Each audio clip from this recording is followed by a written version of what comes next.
Johann Gottlieb Fichte spanned the development of German idealism between the death of Kant and the emergence of Hegel. He was thus a major figure during the German Romantic movement in philosophy and literature, and was highly regarded in his own day. Until recently, modern students of philosophy tended to relegate him to a transitional role between two giants of German philosophy, Kant and Hegel.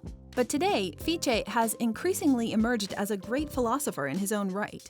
Born in Saxony on May 19, 1762, into a family of impecunious ribbon makers, Fichte secured the patronage of a Saxon nobleman who financed both his preparatory education and his subsequent study at the universities of Jena and Leipzig, at least up to a point. The young man set out to earn a degree in theology, but about 1784 left the university because he ran out of money. He supported himself for some years as an itinerant tutor. His vocational travels took him to Zurich, where he met Johanna Rahn, whom he subsequently married. Hired in 1790 to tutor a university student in Kantian philosophy, Fichte immersed himself in that philosopher's work. Whatever effect this had on his student, it profoundly transformed Fichte, who rejected determinism, or rather prompted him to reconcile free will and determinism in the manner of Kant's categorical philosophy. Armed with his new enlightenment, Fichte journeyed to Königsberg to meet personally with Kant. His discussion with the master on July 4, 1791, did not impress Kant. Undaunted, Fichte wrote an essay on the relation of Kant's critical philosophy to divine revelation. The work won Kant over, and the philosopher persuaded his own publisher to publish Fichte's An Attempt at a Critique of All Revelation in 1792. Although Fichte based his work on Kant's dictum that religious belief must hold up under rational ethical scrutiny, Fichte was more radical than his mentor. He concluded in effect that Christianity did not meet the test of rational scrutiny, especially because original sin is incompatible with the ethical standard of human justice supported on moral law. Are you a philosophy student, or just have a general interest in philosophy? Since ancient times, brilliant philosophical teachings and dialogues taught by great luminous minds have deeply elevated the way we think and live. The Complete Philosophy Primer is a comprehensive, organized, easy-to-read, and all-encompassing guide specifically written for students in their first college-level philosophy course, as well as anyone with an interest in philosophy. With this jam-packed philosophical guide, you will optimize your knowledge in philosophy, logic, ethics, its history, and branches. Learn philosophical concepts, term definitions, and biographies. Find lists of essential books, films, blogs, websites, and other resources. Improve your writing skills. Learn how to argue effectively. And most of all, learn how to be a better student. Order your copy today to philosophize your mind and illuminate your wisdom.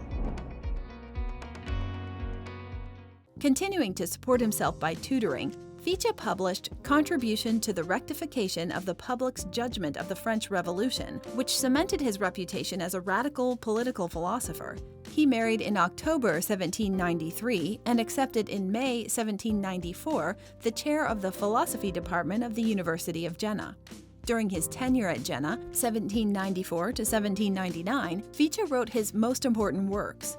He developed a professional persona less as a philosopher than as a scholar in the public service. As he argued in a popular series entitled Some Lectures Concerning the Scholar's Vocation, the task of the philosopher was to offer rational guidance toward the creation of a free, harmonious society, and to be, in short, a teacher of humankind as it struggled toward perfection. Fichte developed a philosophical system he called the Wissenschaftslehre, sometimes translated as science of knowledge, but usually left in the original German.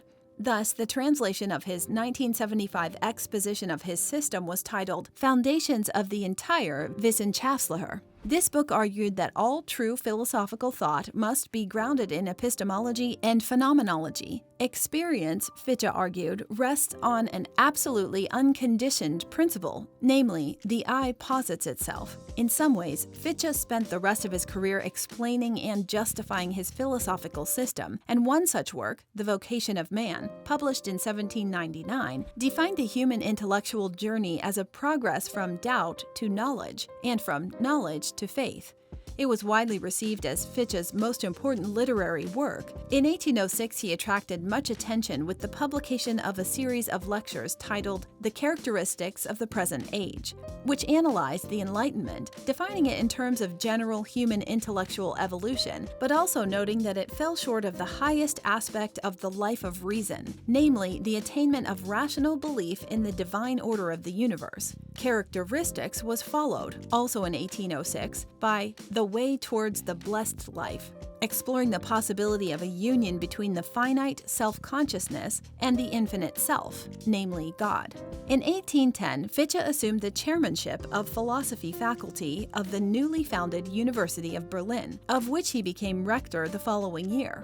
In 1813, when the German campaign was fought against Napoleon in the War of the Sixth Coalition, Fichte abruptly left academe to fight in the War for Liberation. He contracted a fever from which he died on January 29, 1814.